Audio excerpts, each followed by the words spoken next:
Hello everyone, welcome to Dronacharya IAS. ਅਸੀਂ ਆਪਣੀ last class ਦੇ ਵਿੱਚ ਅਲੱਗ-ਅਲੱਗ ਇੰਪੋਰਟੈਂਟ ਰਿਫਾਰਮ ਮੂਵਮੈਂਟਸ ਦੇ ਬਾਰੇ ਪੜ੍ਹਿਆ ਤੇ ਅੱਜ ਅਸੀਂ ਗੁਰਦੁਆਰਾ ਰਿਫਾਰਮ ਮੂਵਮੈਂਟ ਦੇ ਬਾਰੇ ਗੱਲ ਕਰਾਂਗੇ ਕਿ ਗੁਰਦੁਆਰਾ ਰਿਫਾਰਮ ਮੂਵਮੈਂਟ ਦੀ ਜ਼ਰੂਰਤ ਕਿਉਂ ਪੈਂਦੀ ਹੈ, ਕਿਉਂ ਇਹ ਮੂਵਮੈਂਟ ਜੋ ਹੈ ਸ਼ੁਰੂ ਹੋਈ। ਤਾਂ ਜੇ ਅਸੀਂ ਇਹਦੇ ਬੈਕਗ੍ਰਾਉਂਡ ਦੀ ਗੱਲ ਕਰੀਏ ਕਿ ਕੀ ਰੀਜ਼ਨਸ ਰਹਿੰਦੇ ਨੇ, ਤਾਂ ਅਸੀਂ ਦੇਖਿਆ ਕਿ ਜਦੋਂ ਬਿਲਕੁਲ ਹੀ ਪਿਛਲੀ ਕਲਾਸਾਂ ਦੇ ਵਿੱਚ ਜਦ ਅਸੀਂ ਗੱਲ ਕੀਤੀ ਸੀ ਡਾਰਕ ਪੀਰੀਅਡ ਦੀ, ਤਾਂ ਉਹ ਡਾਰਕ ਪੀਰੀਅਡ ਕੀ ਸੀ ਕਿ ਜਦ ਬੰਦਾ ਸਿੰਘ ਬਹਾਦਰ ਨੂੰ ਸ਼ਹੀਦੀ ਪ੍ਰਾਪਤ ਹੋ ਜਾਂਦੀ ਹੈ, ਉਸ ਤੋਂ ਬਾਅਦ ਇੱਕ ਡਾਰਕ ਪੀਰੀਅਡ ਜੋ ਹੈ ਸਿੱਖਾਂ ਦਾ ਸ਼ੁਰੂ ਹੋ ਜਾਂਦਾ ਹੈ, ਕਿਉਂਕਿ ਪੂਰੇ ਤਰੀਕੇ ਨਾਲ ਲੀਡਰਲੈਸ ਹੋ ਚੁੱਕੇ ਸੀ। ਹੁਣ ਅੱਗੇ ਦੇ ਲਈ ਰਾਹ ਜੋ ਹੈ ਉਹ ਨਹੀਂ ਦਿਸ ਰਿਹਾ ਸੀ। ਉਹਨਾਂ ਨੂੰ ਬੜੀ ਹੀ ਬੇਰਹਿਮੀ ਦੇ ਨਾਲ ਮਾਰਿਆ ਜਾਂਦਾ ਸੀ, ਇਸਲਾਮ ਕਬੂਲ ਕਰਵਾਇਆ ਜਾਂਦਾ ਸੀ ਜ਼ਬਰਦਸਤੀ, ਜਿਸ ਦੇ ਡਰ ਕਰਕੇ ਸਿੱਖ ਜੋ ਨੇ ਉਹ ਜੰਗਲਾਂ ਦੇ ਵਿੱਚ, ਪਹਾੜਾਂ ਦੇ ਵਿੱਚ ਜਾ ਕੇ ਰਿਫਿਊਜ ਲੈ ਰਹੇ ਸੀ। ਤੇ ਇਹਨਾਂ ਹੀ ਸਮੇਂ ਦੇ ਵਿੱਚ ਕਿ ਜਿਸ ਟਾਈਮ ਸਿੱਖਾਂ ਨੂੰ ਅੱਗੇ ਲੈ ਕੇ ਜਾਣ ਵਾਲਾ ਕੋਈ ਨਹੀਂ ਸੀ, ਤਾਂ ਉਸ ਟਾਈਮ ਦੇ ਵਿੱਚ ਬ੍ਰਿਟਿਸ਼ ਨੇ ਕੀ ਕੀਤਾ ਕਿ ਜਦ ਬ੍ਰਿਟਿਸ਼ ਦੇ ਹੱਥ ਦੇ ਵਿੱਚ ਪੰਜਾਬ ਚਲਾ ਗਿਆ, ਉਹਨੇ ਪੰਜਾਬ ਦੇ ਜੋ ਗੁਰਦੁਆਰੇ ਸੀਗੇ ਉਹਨਾਂ ਦੀ ਕਸਟਡੀ ਜੋ ਹੈ ਕਿਹਨੂੰ ਦੇ ਦਿੱਤੀ? ਮਹੰਤਾਂ ਨੂੰ, ਪ੍ਰੀਸਟ ਨੂੰ। ਦੈਟ ਮੀਨ ਕਿ ਉਹ ਮਹੰਤ ਹੋ ਗਏ ਕਿ ਜਿਨ੍ਹਾਂ ਨੇ ਪੂਰੇ ਤਰੀਕੇ ਨਾਲ ਗੁਰਦੁਆਰਿਆਂ ਨੂੰ ਕੰਟਰੋਲ ਕੀਤਾ। ਤੇ ਕੰਟਰੋਲ ਕਰਨ ਤੋਂ ਦਿੱਕਤ ਨਹੀਂ ਸੀ, ਦਿੱਕਤ ਕਿੱਥੇ ਸੀ ਕਿ ਸਿੱਖੀਜ਼ਮ ਦੇ ਅਕੋਰਡਿੰਗ ਉੱਥੇ ਪ੍ਰੈਕਟਿਸਿਸ ਨਹੀਂ ਸੀ ਹੋ ਰਹੀਆਂ। ਤਾਂ ਇਹ ਜੋ ਨੇ ਇੰਪੋਰਟੈਂਟ ਰੀਜ਼ਨ ਬਣਦੇ ਨੇ। ਤੇ ਈਵਨ ਕਿ ਜਦੋਂ ਮਹਾਰਾਜਾ ਰਣਜੀਤ ਸਿੰਘ ਨੇ ਵੀ ਬਹੁਤ ਸਾਰੀ ਜਾਗੀਰ ਜੋ ਹੈ ਉਹ ਗੁਰਦੁਆਰਿਆਂ ਦੇ ਲਈ ਦਿੱਤੀ, ਲੈਂਡ ਦਿੱਤੀ, ਤੇ ਜੋ ਵੀ ਇਨਕਮ ਕ੍ਰੀਏਟ ਹੁੰਦਾ ਸੀ ਕਨਾਲ ਇਰੀਗੇਸ਼ਨ ਤੋਂ, ਸਾਰਾ ਦਾ ਸਾਰਾ ਗੁਰਦੁਆਰੇ ਦੇ ਉੱਤੇ ਲਗਾਇਆ ਵੀ ਜਾਂਦਾ ਸੀ ਪੈਸਾ। ਪਰ ਜਿਵੇਂ ਇਹ ਡਾਰਕ ਪੀਰੀਅਡ ਆ ਜਾਂਦਾ ਹੈ, ਸਭ ਕੁਝ ਜੋ ਹੈ ਹੌਲੀ ਹੌਲੀ ਖਤਮ ਹੁੰਦਾ ਗਿਆ, ਤਾਂ ਉਹਨਾਂ ਟਾਈਮ ਦੇ ਵਿੱਚ ਸਾਰਿਆਂ ਦੇ ਗੁਰਦੁਆਰਿਆਂ ਦਾ ਜੋ ਕੰਟਰੋਲ ਸੀਗਾ ਉਹ ਮਹੰਤਾਂ ਦੇ ਹੱਥ 'ਚ ਚਲਾ ਗਿਆ। ਤੇ ਮੇਨ ਪ੍ਰੋਬਲਮ ਇਹ ਸੀ ਕਿ ਉਹ ਸਿੱਖੀਜ਼ਮ ਨੂੰ ਅੱਗੇ ਪ੍ਰਮੋਟ ਨਹੀਂ ਸੀ ਕਰ ਰਹੇ, ਬਲਕਿ ਉਹਦੇ ਵਿੱਚ ਬਹੁਤ ਸਾਰੇ ਇੱਕ ਗਲਤ ਚੀਜ਼ਾਂ ਨੂੰ ਜੋ ਹੈ ਉਹ ਇੰਟਰੋਡਿਊਸ ਕਰ ਰਹੀ ਸੀ। ਤਾਂ ਇਸ ਕਰਕੇ ਇਹ ਇੱਕ ਕੈਂਪੇਨਿੰਗ ਵਾਂਗੂ ਜੋ ਹੈ ਉਹ ਸ਼ੁਰੂ ਹੁੰਦੀ। 1920 ਦੇ ਵਿੱਚ ਗੁਰਦੁਆਰਾ ਰਿਫਾਰਮ ਮੂਵਮੈਂਟ ਸਟਾਰਟ ਹੁੰਦੀ ਹੈ ਤੇ ਇਹਦਾ ਮੇਨ ਮਕਸਦ ਇਹੀ ਸੀ ਕਿ ਉਹ ਜਿੰਨੇ ਵੀ ਸਿੱਖ ਸ਼ਰਾਈਨਸ ਨੇ, ਗੁਰਦੁਆਰੇ ਨੇ, ਉਹਨਾਂ ਦਾ ਕੰਟਰੋਲ ਜੋ ਹੈ ਆਪਣੇ ਹੱਥ ਦੇ ਵਿੱਚ ਲੈਣਾ ਚਾਹੁੰਦੀ ਸੀ। ਕਿਹਨਾਂ ਦੇ ਕੋਲੋਂ? ਜਿਹੜੇ ਕਰਪਟ ਪ੍ਰੀਸਟ ਤੇ ਮਹੰਤ ਸੀਗੇ, ਉਹਨਾਂ ਦੇ ਕੋਲੋਂ ਦੁਬਾਰਾ ਕੰਟਰੋਲ ਆਪਣੇ ਹੱਥ 'ਚ ਲੈ ਕੇ ਆਉਣਾ ਚਾਹੁੰਦੀ ਸੀ ਤੇ ਰਿਫਾਰਮ ਲੈ ਕੇ ਆਉਣਾ ਚਾਹੁੰਦੀ ਸੀ। ਕਿਉਂਕਿ ਜੋ ਰਿਲੀਜੀਅਸ ਸ਼ਰਾਈਨਸ ਨੇ, ਗੁਰਦੁਆਰੇ ਨੇ, ਉਹਨਾਂ ਨੂੰ ਇੱਕ ਟ੍ਰੈਡੀਸ਼ਨਲ ਸੈਂਟਰ ਮੰਨਿਆ ਜਾਂਦਾ, ਚਾਹੇ ਉਹ ਰਿਲੀਜੀਅਸ ਲਾਈਫ ਦੇ ਲਈ ਹੋਏ, ਸੋਸ਼ਲ ਲਾਈਫ ਦੇ ਲਈ ਹੋਏ, ਕਲਚਰਲ ਜਾਂ ਪੋਲੀਟੀਕਲ ਲਾਈਫ ਦੇ ਲਈ ਹੋਏ, ਕਿਸੇ ਵੀ ਡਿਵੋਟੀ ਦੇ ਲਈ, ਤਾਂ ਇੱਕ ਟ੍ਰੈਡੀਸ਼ਨਲ ਸੈਂਟਰ ਜੋ ਨੇ ਇਹ ਗੁਰਦੁਆਰੇ ਮੰਨੇ ਜਾਂਦੇ ਸੀ। ਤੇ ਇਸੇ ਗੁਰਦੁਆਰਾ ਰਿਫਾਰਮ ਮੂਵਮੈਂਟ ਨੂੰ ਅਕਾਲੀ ਮੂਵਮੈਂਟ ਜੋ ਹੈ ਉਹ ਵੀ ਕਿਹਾ ਗਿਆ।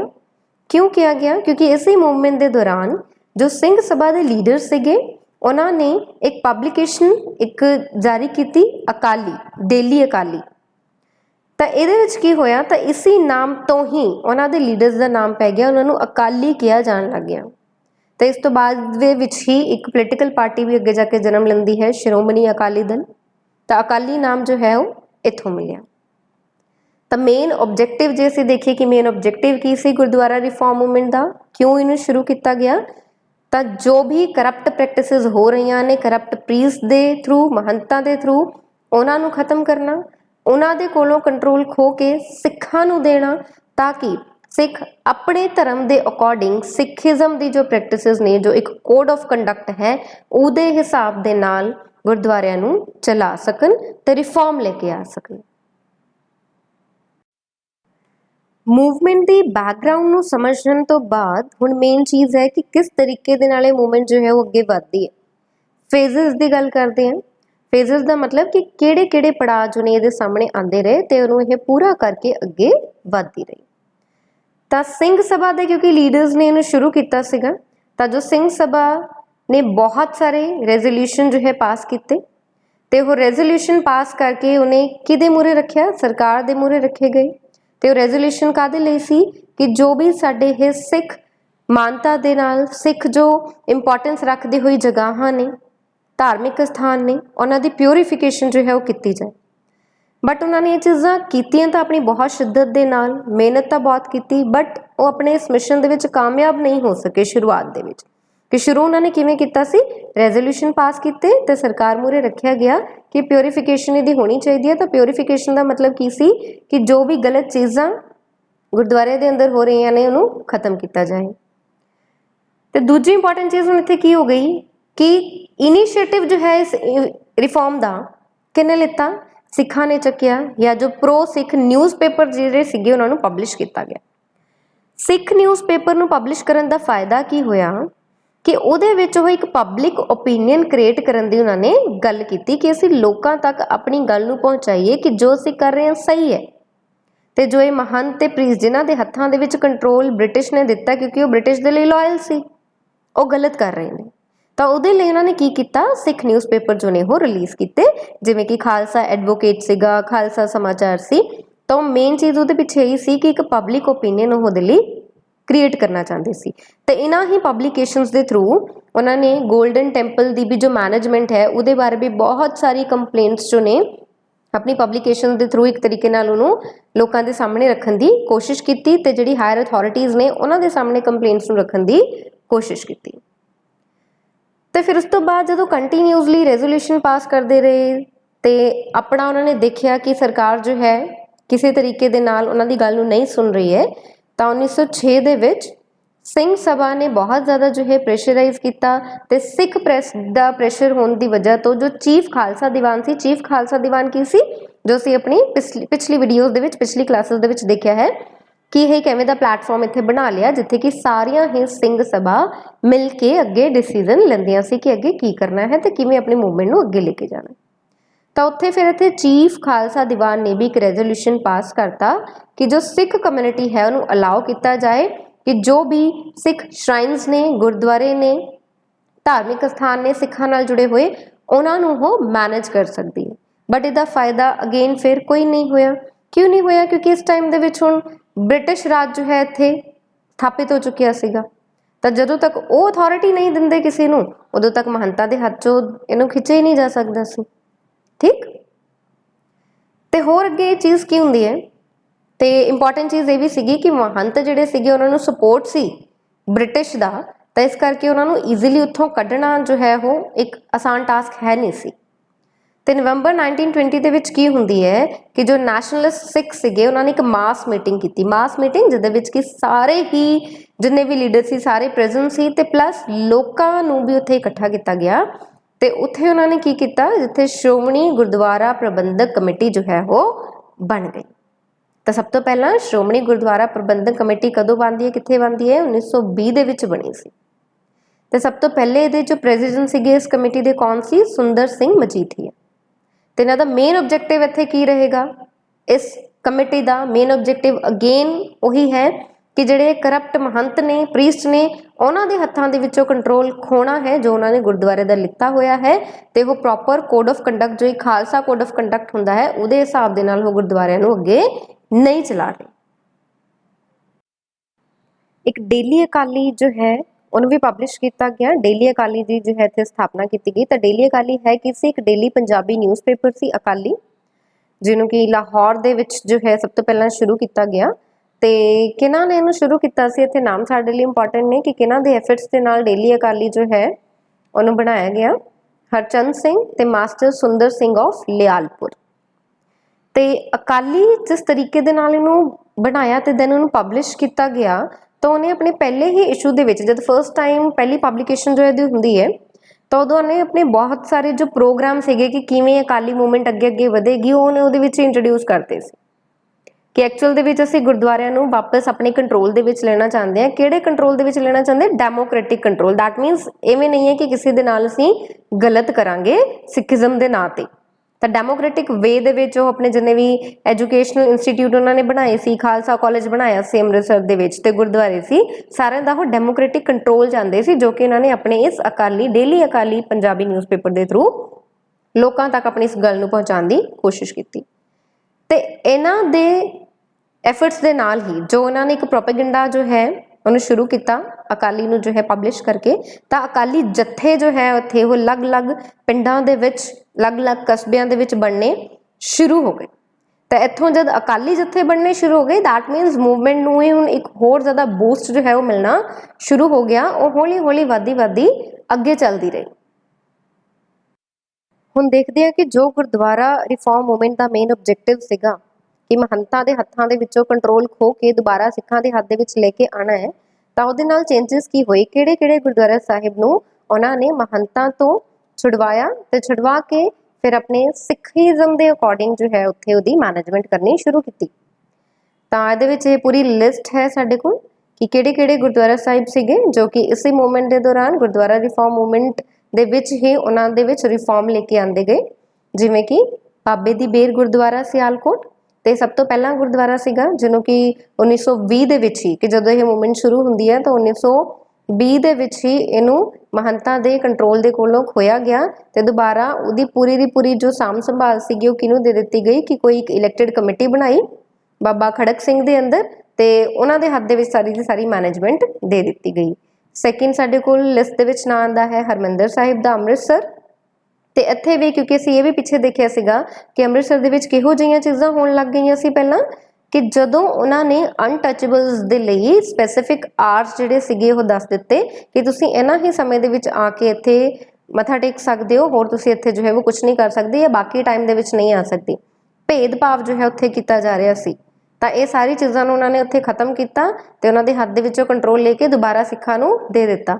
ਨੈਕਸਟ ਗੁਰਦੁਆਰਾ ਸਾਹਿਬ ਨੇ ਗੁਰਦੁਆਰਾ ਪੰਜਾ ਸਾਹਿਬ ਹਸਨ ਅਬਦਲ ਦੇ ਵਿੱਚ ਸੀਗੇ ਤੇ ਇਹਨੂੰ ਵੀ ਮਹੰਤ ਮਿੱਠਾ ਸਿੰਘ ਦੇ ਅੰਦਰੋਂ ਜੋ ਹੈ ਉਹਦੇ ਕੰਟਰੋਲ ਦੇ ਹੱਥੋਂ ਖੋਇਆ ਸੀ ਤਾਂ ਇਹ ਵੀ 1920 ਦੇ ਵਿੱਚ ਹੀ ਹੋਇਆ। ਗੁਰਦੁਆਰਾ ਸੱਚਾ ਸੌਦਾ ਇਹਨਾਂ ਨੂੰ ਵੀ ਜੋ ਹੈ ਮਹੰਤਾਂ ਦੇ ਹੱਥੋਂ ਛੁਡਵਾਇਆ ਗਿਆ। ਗੁਰਦੁਆਰਾ ਸ਼੍ਰੀ ਤਰਨ ਤਾਰਨ ਸਾਹਿਬ ਤੇ ਗੁਰਦੁਆਰਾ ਸ਼੍ਰੀ ਤਰਨ ਸਾਹਿਬ ਦੇ ਵਿੱਚ ਕੀ ਕਿਹਾ ਗਿਆ ਕਿ ਜਿਹੜੇ ਉੱਥੇ ਮਹੰਤ ਸੀਗੇ ਕਲਰਜੀਮੈਨ ਸੀ ਤਾਂ ਉਹ ਉੱਥੇ ਬਹੁਤ ਹੀ ਜ਼ਿਆਦਾ ਗਲਤ ਕੰਮ ਜੋ ਨੇ ਅੰਦਰ ਗੁਰਦੁਆਰੇ ਦੀ ਪ੍ਰੈਮਿਸਿਸ ਦੇ ਵਿੱਚ ਕਰਾਉਂਦੇ ਸੀ ਕਿ ਜਿਵੇਂ ਉੱਥੇ ਸਮੋਕਿੰਗ ਐਂਡ ਡਰਿੰਕਿੰਗ ਇਹ ਸਾਰੀ ਚੀਜ਼ਾਂ ਜੋ ਹੈ ਅੰਦਰ ਚੱਲ ਰਹੀਆਂ ਸੀਗੀਆਂ ਤਾਂ ਇਹਨਾਂ ਚੀਜ਼ਾਂ ਨੂੰ ਉਹਨਾਂ ਨੇ ਖਤਮ ਕੀਤਾ। ਤਾਂ ਕੀਤਾ ਕਿ ਜਦੋਂ ਅਕਾਲੀ ਉੱਥੇ ਪਹੁੰਚਦੇ ਨੇ ਗੁਰਦੁਆਰੇ ਨੂੰ ਮਹੰਤਾਂ ਦੇ ਕੋਲੋਂ ਆਜ਼ਾਦ ਕਰਵਾਉਣ ਦੇ ਲਈ ਤਾਂ ਮਹੰਤਾਂ ਨੇ ਅਕਾਲੀਆਂ ਨੂੰ ਇੱਟਾਂ ਦੇ ਨਾਲ ਜਾਂ ਉਹਨਾਂ ਦੇ ਬੰਬ ਸੁੱਟ ਕੇ ਜੋ ਹੈ ਅਟੈਕ ਕੀਤਾ।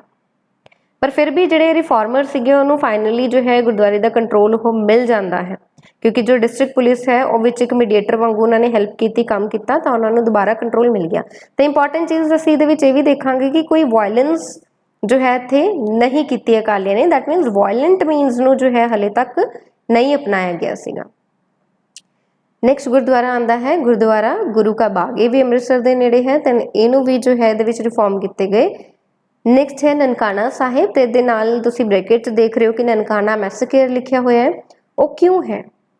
ਕਿਉਂਕਿ ਇਸ ਟਾਈਮ ਦੇ ਵਿੱਚ ਅਕਾਲੀ ਕੋਸ਼ਿਸ਼ ਕਰ ਰਹੇ ਸੀ ਗੁਰਦੁਆਰਾ ਨਨਕਾਣਾ ਸਾਹਿਬ ਨੂੰ ਦੁਬਾਰਾ ਉਹਨੂੰ ਟੇਕ ਓਵਰ ਕਰਨ ਦੇ ਲਈ। ਨਨਕਾਣਾ ਸਾਹਿਬ ਜੋ ਕਿ ਬਰਥ ਪਲੇਸ ਹੈ ਗੁਰੂ ਨਾਨਕ ਦੇਵ ਜੀ ਦਾ, ਤਾਂ ਉੱਥੋਂ ਗੁਰਦੁਆਰਾ ਜਿਹੜਾ ਸੀਗਾ ਹੁਣ ਉਹ ਮਹੰਤ ਕਿਹੜੇ ਮਹੰਤ ਦੇ ਅੰਦਰ ਸੀ? ਨਾਰਾਇਣ ਦਾਸ ਦੇ ਅੰਦਰ ਹੁੰਦਾ ਸੀ ਉਸ ਟਾਈਮ ਦੇ ਵਿੱਚ। ਤੇ ਜਿਹਦੇ ਤੇ ਕਿ ਇਹ ਐਕੁਜ਼ੀਸ਼ਨ ਲਾਈਆਂ ਗਈਆਂ ਕਿ ਉਹ ਬਹੁਤ ਹੀ ਇਮੋਰਲ ਐਕਟੀਵਿਟੀਜ਼ ਜੋ ਹੈ ਉਹ ਗੁਰਦੁਆਰੇ ਦੇ ਅੰਦਰ ਕਰ ਰਿਹਾ। ਤਾਂ ਇਸ ਕਰਕੇ ਜਦੋਂ ਅਕਾਲੀਆਂ ਨੇ ਕੋਸ਼ਿਸ਼ ਕੀਤੀ ਗੁਰਦੁਆਰੇ ਨੂੰ ਟੇਕ ਓਵਰ ਕਰਨ ਦੇ ਲਈ 1921 ਦੇ ਵਿੱਚ ਤਾਂ ਉਦੋਂ ਮਹੰਤਾਂ ਨੇ ਇਹਨਾਂ ਨੂੰ ਦੁਬਾਰਾ ਅਟੈਕ ਕੀਤਾ ਤੇ ਤਕਰੀਬਨ 130 ਲੋਕੀ ਜੋ ਨੇ ਉਹਦੇ ਵਿੱਚ ਮਾਰੇ ਗਏ। ਤਾਂ ਇਸ ਕਰਕੇ ਇਹਨੂੰ ਨਨਕਾਣਾ ਮੈਸੇਕਰ ਜੋ ਹੈ ਉਹ ਕਿਹਾ ਜਾਂਦਾ ਹੈ। ਦੈਨ ਉਸ ਤੋਂ 2-3 ਦਿਨ ਬਾਅਦ ਹੀ ਈਵਨ ਕਿ ਮਹਾਤਮਾ ਗਾਂਧੀ ਨੇ ਤੇ ਜਿਹੜਾ ਪੰਜਾਬ ਦਾ ਗਵਰਨਰ ਸੀਗਾ, ਪੰਜਾਬ ਪ੍ਰੋਵਿੰਸ ਦਾ ਜਿਹੜਾ ਗਵਰਨਰ ਸੀਗਾ, ਉਹ ਉੱਥੇ ਸਾਈਟ ਤੇ ਪਹੁੰਚਦੇ ਨੇ ਜਿੱਥੇ ਕਿ ਇਹ ਸਾਰਾ ਦਾ ਸਾਰਾ ਹਾਦਸਾ ਹੁੰਦਾ ਹੈ ਤੇ ਉਹਨਾਂ ਨੇ ਕਾਫੀ ਜ਼ਿਆਦਾ ਇੱਕ ਸਿੰਪਥੀ ਜੋ ਹੈ ਉਹ ਸਿੱਖਾਂ ਦੇ ਨਾਲ ਦਿਖਾਈ ਤੇ ਮਹੰਤਾਂ ਨੂੰ ਉਹਨਾਂ ਨੇ ਗਲਤ ਹੀ ਮੰਨਿਆ ਕਿ ਉਹ ਜੋ ਕਰ ਰਹੇ ਨੇ ਗਲਤ ਕਰ ਰਹੇ ਨੇ। ਤਾਂ ਦੀ ਇੰਪੋਰਟੈਂਸ ਤੇ ਬਹੁਤ ਜ਼ਿਆਦਾ ਵੱਧ ਜਾਂਦੀ ਹੈ ਕਿ ਇੱਦਾਂ ਦੀ ਜਗ੍ਹਾ ਦੇ ਵਿੱਚ ਜੋ ਮੇਨ ਸਾਡੇ ਨੈਸ਼ਨਲ ਮੂਵਮੈਂਟ ਵੀ ਕਿਉਂਕਿ ਨਾਲ ਨਾਲ ਚੱਲ ਰਹੀ ਹੈ ਤਾਂ ਉੱਥੇ ਉਹਨਾਂ ਦੇ ਜਿਹੜੇ ਮੇਨ ਲੀਡਰਸ ਨੇ ਉਹਨਾਂ ਨੇ ਵੀ ਵਿਜ਼ਿਟ ਕੀਤਾ ਇਸ ਸਾਈਟ ਨੂੰ ਤੇ ਉਸ ਚੀਜ਼ ਤੇ ਸ਼ੋਕ ਜਤਾਇਆ ਕਿ ਜੋ ਹੋਇਆ ਹੈ ਬਹੁਤ ਜ਼ਿਆਦਾ ਗਲਤ ਹੋਇਆ ਹੈ। ਗਵਰਨਮੈਂਟ ਨੂੰ ਵਿੱਚ ਪੈ ਕੇ ਇਹਨਾਂ ਦਾ ਪੂਰਾ ਗੁਰਦੁਆਰੇ ਦਾ ਕੰਟਰੋਲ ਜੋ ਹੈ ਉਹ ਸਿੱਖਾਂ ਨੂੰ ਦੇ ਦੇਣਾ ਚਾਹੀਦਾ ਹੈ। ਦੈਨ ਗੁਰਦੁਆਰਾ ਗੰਗਸਰ ਐਟ ਜੈਤੋ, ਠੀਕ ਹੈ, ਜੈਤੋ ਜਗ੍ਹਾ ਦੇ ਵਿੱਚ ਗੁਰਦੁਆਰਾ ਗੰਗਸਰ ਸਾਹਿਬ ਹੈ। ਤਾਂ ਉੱਥੇ ਵੀ ਅਕਾਲੀਆਂ ਨੇ ਡਿਸਾਈਡ ਕੀਤਾ ਕਿ ਇਹ ਗੁਰਦੁਆਰਾ ਸਾਹਿਬ ਨੂੰ ਵੀ ਅਸੀਂ ਟੇਕ ਓਵਰ ਕਰਨਾ ਹੈ। ਤੇ ਜਦੋਂ SGPC ਨੇ ਇੱਕ ਐਜੀਟੇਸ਼ਨ ਜਿਹੜਾ ਹੈਗਾ ਉਹ ਲਾਂਚ ਕਰਤਾ ਸੀ, ਦੈਟ ਮੀਨਸ ਪ੍ਰੋਟੈਸਟ ਕੀਤਾ ਜਾ ਰਿਹਾ ਸੀ ਬਟ ਵਾਇਲੈਂਟ ਮੀਨਸ ਨੂੰ ਨਹੀਂ ਇੱਥੇ ਅਪਣਾ ਰਹੀ ਸੀ। ਤਾਂ ਉੱਥੇ ਜਿੰਨੇ ਵੀ ਉਹਨਾਂ ਦੇ ਲੀਡਰ ਸੀਗੇ ਜਾਂ ਉਹਨਾਂ ਦੇ ਮੈਂਬਰ ਸੀਗੇ ਤਾਂ ਸਾਰਿਆਂ ਨੂੰ ਹੀ ਫਿਰ ਸੈਡੀਸ਼ਨ ਦੇ ਚਾਰजेस ਦੇ ਉੱਤੇ ਅਰੈਸਟ ਕਰ ਲਿੱਤਾ ਗਿਆ। ਤੇ ਇਹ ਸਾਰੀ ਚੀਜ਼ਾਂ ਤੁਸੀਂ ਜਰਨਲ ਹਿਸਟਰੀ ਦੇ ਵਿੱਚ ਵੀ ਪੜ੍ਹਦੇ ਹੋ ਕਿ ਕਿਸ ਤਰੀਕੇ ਦੇ ਨਾਲ ਮੂਵਮੈਂਟਸ ਨੂੰ ਸਪਰੈਸ ਕਰਦੀ ਹੁੰਦੀ ਸੀ ਬ੍ਰਿਟਿਸ਼ ਗਵਰਨਮੈਂਟ। ਤਾਂ ਫਿਰ ਹੋਇਆ ਕਿ ਨਾਲ ਨਾਲ ਬਹੁਤ ਸਾਰੀ ਫਿਰ ਉਹਨਾਂ ਦੇ ਸਪੋਰਟ ਦੇ ਵਿੱਚ ਵੀ ਐਜੀਟੇਸ਼ਨ ਹੋਣੀ ਸ਼ੁਰੂ ਹੋ ਗਈ ਅਕਾਲੀਆਂ ਦੇ ਸਪੋਰਟ ਦੇ ਵਿੱਚ ਕਿ ਤੁਸੀਂ ਇਹਨਾਂ ਨੂੰ ਗਲਤ ਚਾਰजेस ਦੇ ਉੱਤੇ ਜੋ ਹੈ ਉਹ ਗ੍ਰਿਫਤਾਰ ਕੀਤਾ ਹੈ। ਤਾਂ ਜਿੰਨੇ ਵੀ ਪ੍ਰੋਟੈਸਟਰਸ ਹੁੰਦੇ ਸੀਗੇ ਸਭ ਨੂੰ ਅਰੈਸਟ ਕੀਤਾ ਜਾਂਦਾ ਸੀ, ਉਹਨਾਂ ਨੂੰ ਮਾਰਿਆ ਜਾਂਦਾ ਸੀ, ਇਵਨ ਕਿ ਗੋਲੀਆਂ ਤੱਕ ਜੋ ਹੈ ਉਹਨਾਂ ਦੇ ਉੱਤੇ ਪੁਲਿਸ ਦੇ ਵੱਲੋਂ ਚਲਾਈਆਂ ਜਾਂਦੀਆਂ ਸੀ। ਤਾਂ ਇੱਥੇ ਫਿਰ ਇੰਪੋਰਟੈਂਟ ਜਿਹੜਾ ਇਹ ਗੁਰਦੁਆਰਾ ਗੰਗਸਰ ਦੀ ਟੇਕ ਓਵਰ ਕਰਨ ਦਾ ਇੰਸੀਡੈਂਟ ਹੈ, ਇੰਪੋਰਟੈਂਟ ਇਸ ਕਰਕੇ ਹੋ ਜਾਂਦਾ ਕਿਉਂਕਿ ਜੈਤੋ ਦਾ ਮੋਰਚਾ ਵੀ ਜੋ ਹੈ ਇਹਨੂੰ ਕਿਹਾ ਜਾਂਦਾ, ਕਿਉਂਕਿ INC ਨੇ, ਇੰਡੀਅਨ ਨੈਸ਼ਨਲ ਕਾਂਗਰਸ ਨੇ ਆਪਣਾ ਸਪੋਰਟ ਡਿਕਲੇਅਰ ਕਰਤਾ ਸੀ ਕਿ ਜੋ ਅਕਾਲੀ ਐਜੀਟੇਸ਼ਨ ਹੋ ਰਹੀ ਹੈ, ਪ੍ਰੋਟੈਸਟ ਹੋ ਰਿਹਾ ਹੈ, ਅਸੀਂ ਉਹਨਾਂ ਦੇ ਨਾਲ ਖੜੇ ਹਾਂ, ਅਸੀਂ ਉਹਨਾਂ ਨੂੰ ਸਪੋਰਟ ਕਰਾਂਗੇ। ਤਾਂ ਇਸ ਕਰਕੇ ਇੱਥੇ ਇਹ ਚੀਜ਼ ਜੋ ਹੈ ਉਹ ਇੰਪੋਰਟੈਂਟ ਹੋ ਜਾਂਦੀ ਹੈ। ਤੇ ਬਾਅਦ ਦੇ ਵਿੱਚ ਬਲਕਿ ਬਹੁਤ ਸਾਰੇ ਨੌਨ ਸਿੱਖ ਜਿਹੜੇ ਨੇ, ਜਿਹੜੇ ਸਿੱਖ ਨਹੀਂ ਵੀ ਸੀਗੇ, ਉਹਨਾਂ ਨੇ ਵੀ ਅਕਾਲੀ ਨੂੰ ਸਪੋਰਟ ਕੀਤਾ ਤੇ ਇਸ ਮੂਵਮੈਂਟ ਦੇ ਵਿੱਚ ਪਾਰਟਿਸਿਪੇਟ ਕੀਤਾ ਤੇ ਫਾਈਨਲੀ ਗੁਰਦੁਆਰਾ ਗੰਗਸਰ ਜਿਹੜਾ ਸੀਗਾ ਉਹ ਸਿੱਖਾਂ ਦੇ ਕੰਟਰੋਲ ਦੇ ਵਿੱਚ ਆ ਜਾਂਦਾ ਹੈ। ਨੈਕਸਟ ਗੁਰਦੁਆਰਾ ਹੈ ਗੁਰਦੁਆਰਾ ਫੇਰੂ ਗੁਰਦੁਆਰਾ, ਠੀਕ ਹੈ, ਭਾਈ ਫੇਰੂ ਗੁਰਦੁਆਰਾ। ਭਾਈ ਫੇਰੂ ਗੁਰਦੁਆਰੇ ਦੇ ਵਿੱਚ ਵੀ ਕੀ ਸੀਗਾ, ਤੇ ਇਹਨਾਂ ਨੂੰ ਵੀ ਮਹੰਤ ਜਿਹੜੇ ਸੀਗੇ ਉਹ ਕੰਟਰੋਲ ਕਰ ਰਹੇ ਸੀ। ਤੇ ਮਹੰਤ ਇੱਥੇ ਪਾਲਾ ਰਾਮ ਸੀ, ਪਾਲਾ ਰਾਮ ਨਾਰਾਇਣ ਦਾਸ ਦਾ ਹੀ ਭਰਾ। ਤੇ ਨਾਰਾਇਣ ਦਾਸ ਕੌਣ ਹੈ, ਜਿਹੜਾ ਕਿ ਨਨਕਾਣਾ ਸਾਹਿਬ ਦੇ ਵਿੱਚ ਮਹੰਤ ਸੀਗਾ, ਠੀਕ ਹੈ। ਹੁਣੇ ਮੈਂ ਤੁਹਾਨੂੰ ਪਿੱਛੇ ਦੱਸਿਆ ਕਿ ਨਨਕਾਣਾ ਸਾਹਿਬ ਦੇ ਵਿੱਚ ਮਹੰਤ ਸੀ ਨਾਰਾਇਣ ਦਾਸ, ਤੇ ਨਾਰਾਇਣ ਦਾਸ ਦਾ ਹੀ ਭਰਾ ਜੋ ਪਾਲਾ ਰਾਮ ਸੀਗਾ ਉਹ ਭਾਈ ਫੇਰੂ ਗੁਰਦੁਆਰੇ ਨੂੰ ਕੰਟਰੋਲ ਕਰਦਾ ਹੁੰਦਾ ਸੀ। ਇਹ ਮਹੰਤ ਜੋ ਹੈ ਉੱਥੇ ਦਾ ਹੈ ਸੀ। ਤਾਂ ਬਹੁਤ ਇਹਦੇ ਵਿੱਚ ਵੀ ਐਜੀਟੇਸ਼ਨ ਜੋ ਹੈ ਹੁੰਦੀ ਹੈ, ਕਿਉਂਕਿ 1924 ਦੇ ਵਿੱਚ ਵੀ ਪਹਿਲਾਂ ਤਾਂ ਅਕਾਲੀਆਂ ਨੇ ਪਹਿਲਾਂ ਕੋਸ਼ਿਸ਼ ਕੀਤੀ ਕਿ ਅਸੀਂ ਇਹਨੂੰ ਆਕੀਪਾਈ ਕਰ ਲਈਏ, ਕਿ ਜਿੰਨੀ ਵੀ ਪ੍ਰੋਪਰਟੀ ਦੇ ਹੇਠਾਂ ਆ ਰਹੀ ਹੈ, ਪ੍ਰੋਪਰਟੀ ਦਾ ਮਤਲਬ ਕਿ ਜਿੰਨਾ ਵੀ ਗੁਰਦੁਆਰੇ ਦੀ ਪ੍ਰੋਪਰਟੀ, ਦੈਟ ਮੀਨਸ ਗੁਰਦੁਆਰੇ ਦਾ ਕੰਟਰੋਲ ਜੋ ਹੈ ਲੈ ਲਈਏ, ਬਟ ਇਹ ਚੀਜ਼ ਪੋਸੀਬਲ ਨਹੀਂ ਹੋਈ। ਫਿਰ ਬਾਅਦ ਦੇ ਵਿੱਚ ਮਹੰਤ ਜਿਹੜੇ ਸੀਗੇ ਉਹਨਾਂ ਨੂੰ ਮਨਾ ਲਿੱਤਾ ਗਿਆ ਕਿ ਉਹ ਗੁਰਦੁਆਰੇ ਦਾ ਕੰਟਰੋਲ SGPC ਨੂੰ ਦੇ ਦੇ ਤੇ ਅਸੀਂ ਉਹਦੇ ਬਦਲੇ ਜੋ ਹੈ ਉਹਨੂੰ ਇੱਕ ਪੈਨਸ਼ਨ ਲਾ ਦਾਂਗੇ, ਦੈਟ ਮੀਨਸ ਉਹਨਾਂ ਨੂੰ ਪੈਸਾ ਜੋ ਹੈ ਉਹ ਕੰਟੀਨਿਊਸਲੀ ਮਿਲਦਾ ਰਹੇਗਾ ਮੰਥਲੀ ਬੇਸਿਸ ਤੇ ਜਾਂ ਐਨੂਅਲ ਬੇਸਿਸ ਤੇ। ਤਾਂ ਇਸ ਤਰੀਕੇ ਦੇ ਨਾਲ ਇਹ ਸਾਰੇ ਇੰਪੋਰਟੈਂਟ ਗੁਰਦੁਆਰਾ ਸਾਹਿਬ ਨੇ ਜਿਨ੍ਹਾਂ ਨੂੰ ਕਿ ਅਕਾਲੀਆਂ ਨੇ ਮਹੰਤਾਂ ਦੇ ਹੱਥੋਂ ਛੁਡਵਾਇਆ ਤੇ ਉਹਦਾ ਕੰਟਰੋਲ ਜੋ ਹੈ ਉਹ ਮੁੜ ਸਿੱਖਾਂ ਨੂੰ ਦਿੱਤਾ, ਤਾਂ ਕਿ ਸਿੱਖੀਜ਼ਮ ਦੇ according, Khalsa code of conduct ਦੇ ਅਕੋਰਡਿੰਗ ਇਹਨਾਂ ਦੀ ਮੈਨੇਜਮੈਂਟ ਹੋ ਸਕੇ। ਜਿਵੇਂ ਹੁਣ ਇੰਪੋਰਟੈਂਟ ਜਿਹੜੇ ਗੁਰਦੁਆਰਾ ਸਾਹਿਬ ਸੀਗੇ ਉਹਨਾਂ ਦਾ ਕੰਟਰੋਲ ਜੋ ਹੈ ਮੁੜ ਸਿੱਖਾਂ ਕੋਲ ਆ ਗਿਆ, ਬਟ ਇਹਨਾਂ ਹੀ ਸਮੇਂ ਦੇ ਵਿੱਚ ਅਸੀਂ ਇਹ ਵੀ ਦੇਖਿਆ ਕਿ ਬਹੁਤ ਜ਼ਿਆਦਾ ਵਾਇਲੈਂਸ ਵੀ ਹੋਈ, ਤੇ ਵਾਇਲੈਂਸ ਹੋਈ ਕਿਹਨਾਂ ਦੇ ਵੱਲੋਂ, ਮਹੰਤਾਂ ਦੇ ਵੱਲੋਂ ਹੋਈ। ਤਾਂ ਇਸੇ ਵਜ੍ਹਾ ਤੋਂ ਇੱਕ ਹੋਰ ਗਰੁੱਪ ਜੋ ਹੈ ਅਕਾਲੀਆਂ ਦੇ ਵਿੱਚ ਉਹ ਕ੍ਰੀਏਟ ਹੋ ਗਿਆ, ਜਿਹਨੂੰ ਕਿ ਨਾਮ ਦਿੱਤਾ ਗਿਆ ਬੱਬਰ ਅਕਾਲੀ। ਤਾਂ ਬੱਬਰ ਅਕਾਲੀ ਕੀ ਹੈ ਕਿ ਹੁਣ ਜਿਹੜੀ ਓਰੀਜਨਲ ਅਕਾਲੀ ਮੂਵਮੈਂਟ ਸੀਗੀ ਉਹਨੇ ਤਾਂ ਅਸੀਂ ਦੇਖਿਆ ਕਿ ਪੂਰੇ ਤਰੀਕੇ ਨਾਲ ਜੋ ਇੱਕ ਨॉन ਵਾਇਲੈਂਟ ਮੀਨਸ ਨੇ ਉਸਨੂੰ ਅਪਣਾਇਆ ਕਿ ਆਪਣੇ ਸਾਰੇ ਗੁਰਦੁਆਰਿਆਂ ਨੂੰ ਦੁਬਾਰਾ ਤੋਂ ਫ੍ਰੀ ਕਰਵਾਉਣ ਦੇ ਲਈ, ਉਹਨਾਂ ਨੂੰ ਉਹਨਾਂ ਦੇ ਕੰਟਰੋਲ ਦੇ ਵਿੱਚੋਂ ਖਿੱਚਣ ਦੇ ਲਈ ਤੇ ਆਪਣੇ ਕੰਟਰੋਲ 'ਚ ਲੈ ਕੇ ਆਉਣ ਦੇ ਲਈ ਕੋਈ ਵਾਇਲੈਂਸ ਦਾ ਸਹਾਰਾ ਨਹੀਂ ਲਿੱਤਾ। ਬਟ ਵਾਇਲੈਂਸ ਅਕਾਲੀਆਂ ਦੇ ਅਗੇਂਸਟ ਜੋ ਹੈ ਬਹੁਤ ਜ਼ਿਆਦਾ ਹੋਈ। ਤਰਨ ਤਾਰਨ ਦੇ ਵਿੱਚ ਅਸੀਂ ਦੇਖੀਏ ਕਿ ਹੋਈ, ਨਨਕਾਣਾ ਸਾਹਿਬ ਦੇ ਵਿੱਚ ਅਸੀਂ ਦੇਖੀ ਕਿ ਹੋਈ। ਤਾਂ ਇਹਨਾਂ ਹੀ ਚੀਜ਼ਾਂ ਦੀ ਵਜ੍ਹਾ ਤੋਂ ਇੱਕ ਹੋਰ ਗਰੁੱਪ ਜੋ ਹੈ ਉਸ ਕੋਰ ਗਰੁੱਪ ਦੇ ਵਿੱਚੋਂ ਇੱਕ ਹੋਰ ਗਰੁੱਪ ਫਾਰਮ ਹੋ ਗਿਆ ਜਿਹਨੂੰ ਕਿ ਨਾਮ ਦਿੱਤਾ ਗਿਆ ਬੱਬਰ ਅਕਾਲੀ। ਹੁਣ ਬੱਬਰ ਅਕਾਲੀ ਜਿਹੜੇ ਸੀਗੇ ਉਹ ਚਾਹੁੰਦੇ ਸੀਗੇ ਕਿ ਸਾਨੂੰ ਗੁਰਦੁਆਰੇ ਦਾ ਕੰਟਰੋਲ ਕਿਵੇਂ ਮਿਲੇਗਾ, ਸਿਰਫ ਔਰ ਸਿਰਫ ਵਾਇਲੈਂਟ ਮੀਨਸ ਨੂੰ ਯੂਜ਼ ਕਰਕੇ ਹੀ ਮਿਲੇਗਾ, ਵਾਇਲੈਂਟ ਮੈਥਡਸ ਨੂੰ ਯੂਜ਼ ਕਰਕੇ ਹੀ ਮਿਲੇਗਾ। ਉਸ ਤੋਂ ਬਿਨਾਂ ਅਸੀਂ ਇਹਦਾ ਕੰਟਰੋਲ ਨਹੀਂ ਲੈ ਸਕਦੇ, ਕਿਉਂਕਿ ਜਦ ਅਸੀਂ ਸ਼ਰਾਫਤ ਦੇ ਨਾਲ ਵਧੀਆ ਤਰੀਕੇ ਦੇ ਨਾਲ ਜੋ ਹੈ ਨੈਗੋਸ਼ੀਏਟ ਕਰਨ ਦੇ ਲਈ ਰੈਡੀ ਹਾਂ ਤਾਂ ਉਦੋਂ ਸਰਕਾਰ ਸਾਡੀ ਗੱਲ ਕਿਉਂ ਨਹੀਂ ਸੁਣ ਰਹੀ ਹੈ, ਮਹੰਤ ਸਾਡੀ ਗੱਲ ਜੋ ਹੈ ਕਿਉਂ ਨਹੀਂ ਸੁਣ ਰਹੀ। ਤਾਂ ਜੇ ਉਹ ਸਾਡੇ ਨਾਲ ਗਲਤ ਕਰਨਗੇ ਤਾਂ ਉਸੇ ਤਰੀਕੇ ਨਾਲ ਸੇਮ ਜਵਾਬ ਜੋ ਹੈ ਅਸੀਂ ਵੀ ਉਹਨਾਂ ਨੂੰ ਦੇ ਸਕਦੇ ਹਾਂ। ਹਾਲਾਂਕਿ ਇਹ ਬਾਅਦ ਦੇ ਵਿੱਚ ਜੋ ਹੈ ਇਹਨੂੰ ਇੱਕ ਅਨਲੌਫੁਲ ਐਸੋਸੀਏਸ਼ਨ ਕਹਿ ਦਿੱਤਾ ਗਿਆ ਸੀ ਬ੍ਰਿਟਿਸ਼ ਦੇ ਵੱਲੋਂ 1923 ਦੇ ਵਿੱਚ। ਦੈਟ ਮੀਨਸ ਇਹਨੂੰ ਇੱਕ ਤਰੀਕੇ ਦੇ ਨਾਲ ਬੈਨ ਕਰ ਦਿੱਤਾ ਗਿਆ ਸੀ ਕਿ ਇਹ ਵਰਕ ਨਹੀਂ ਕਰ ਸਕਦੀ ਕਿਉਂਕਿ ਇਹ ਬਹੁਤ ਜ਼ਿਆਦਾ ਵਾਇਲੈਂਟ ਹੋ ਚੁੱਕੀ ਸੀ। ਹੁਣ ਇਸ ਮੂਵਮੈਂਟ ਦਾ ਸਿੱਟਾ ਕੀ ਨਿਕਲਿਆ, ਰਿਜ਼ਲਟ ਕੀ ਆਇਆ, ਆਊਟਕਮ ਕੀ ਆਈ? ਤਾਂ ਆਊਟਕਮ ਇਹ ਆਈ ਕਿ ਸਿੱਖ ਗੁਰਦੁਆਰਾ ਐਕਟ ਬਣਾਇਆ ਗਿਆ 1925 ਦੇ ਵਿੱਚ, ਜਿਹਨੇ ਕਿ ਫਾਈਨਲੀ ਜੋ ਕੰਟਰੋਲ ਸੀ ਸਿੱਖ ਗੁਰਦੁਆਰਿਆਂ ਦਾ ਜਾਂ ਧਾਰਮਿਕ ਸਥਾਨਾਂ ਦਾ ਜੋ ਸਿੱਖਾਂ ਦੇ ਨਾਲ ਜੁੜੇ ਹੋਏ ਨੇ, ਉਹਨਾਂ ਦੇ ਲਈ ਇੰਪੋਰਟੈਂਸ ਰੱਖਦੇ ਨੇ, ਤਾਂ ਉਹਨਾਂ ਦਾ ਕੰਟਰੋਲ ਜੋ ਹੈ ਉਹ ਸਿੱਖਾਂ ਨੂੰ ਦੇ ਦਿੱਤਾ ਗਿਆ। ਹਾਲਾਂਕਿ ਇਸ ਤੋਂ ਪਹਿਲਾਂ ਵੀ ਇੱਕ ਅਟੈਂਪਟ ਕੀਤੀ ਗਈ ਸੀ 1922 ਦੇ ਵਿੱਚ, ਉਦੋਂ ਵੀ ਸਿੱਖ ਗੁਰਦੁਆਰੇ ਤੇ ਸ਼ਰਾਈਨ ਐਕਟ ਨੂੰ ਲੈ ਕੇ ਆਏ ਸੀ, ਬਟ ਉਦੋਂ ਉਹਨਾਂ ਨੇ ਕੀ ਕਿਹਾ ਕਿ ਜੋ ਗਵਰਨਮੈਂਟ ਕਿਸੇ ਇੱਕ ਕਮੇਟੀ ਨੂੰ ਨੋਮੀਨੇਟ ਕਰੇਗੀ ਫਿਰ ਉਹਨੂੰ ਸਾਰਾ ਕੰਟਰੋਲ ਜੋ ਗੁਰਦੁਆਰਿਆਂ ਦਾ ਦਿੱਤਾ ਜਾਏਗਾ, ਪਰ ਜਿਹਦੇ ਲਈ ਕਿ ਅਕਾਲੀ ਲੀਡਰ ਨਹੀਂ ਮੰਨੇ। ਉਹਨਾਂ ਨੇ ਕਿਹਾ ਕਿ ਇੱਦਾਂ ਕੋਈ ਕਮੇਟੀ ਨੂੰ ਤੁਸੀਂ ਨੋਮੀਨੇਟ ਨਹੀਂ ਕਰੋਗੇ, ਕਿਉਂਕਿ ਸਰਕਾਰ ਨੇ ਤਾਂ ਪਹਿਲਾਂ ਜਿਹੜੇ ਮਹੰਤਾਂ ਨੂੰ ਦਿੱਤਾ ਸੀ ਉਹਦਾ ਉਹਨਾਂ ਨੇ ਰਿਜ਼ਲਟ ਦੇਖ ਹੀ ਲਿਆ ਕਿ ਕੀ ਹੋਇਆ। ਤਾਂ ਇੱਥੇ ਅਕਾਲੀ ਲੀਡਰ ਲੜੇ ਰਹੇ, ਡਟੇ ਰਹੇ, ਠੀਕ ਹੈ, ਡਟ ਕੇ ਉਹ ਲੜੇ ਕਿ ਸਾਡੇ ਲਈ ਇੱਕ ਐਵੇਂ ਦਾ ਹੀ ਐਕਟ ਬਣਾਓ ਜਿਹਦੇ ਵਿੱਚ ਕਿ ਪੂਰਾ ਕੰਟਰੋਲ ਸਾਡੇ ਹੱਥ ਦੇ ਵਿੱਚ ਦਿੱਤਾ ਜਾਏ।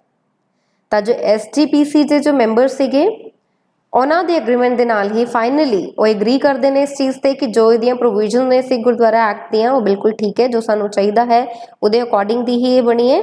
ਤਾਂ ਇਸ ਕਰਕੇ ਅਸੀਂ ਇਹਨੂੰ ਮੰਨਦੇ ਹਾਂ ਤੇ ਕਿ ਉਹਦੇ ਮੰਨਣ ਦਾ ਰੀਜ਼ਨ ਪਿੱਛੇ ਇਹ ਸੀਗਾ ਕਿ ਪੂਰਾ ਕੰਟਰੋਲ ਜੋ ਹੈ ਸਿੱਧਾ ਸਿੱਧਾ ਸਿੱਖਾਂ ਨੂੰ ਦੇ ਦਿੱਤਾ ਗਿਆ ਇਸ ਐਕਟ ਦੇ ਥਰੂ। ਤੇ ਇਹ ਬਿੱਲ ਜੋ ਹੈ ਸਭ ਤੋਂ ਪਹਿਲਾਂ ਮੂਵ ਕੀਤਾ ਕਿਹਨੇ ਸੀ ਪੰਜਾਬ ਲੈਜਿਸਲੇਟਿਵ ਕਾਉਂਸਲ ਦੇ ਵਿੱਚ, ਸਰਦਾਰ ਤਾਰਾ ਸਿੰਘ ਨੇ।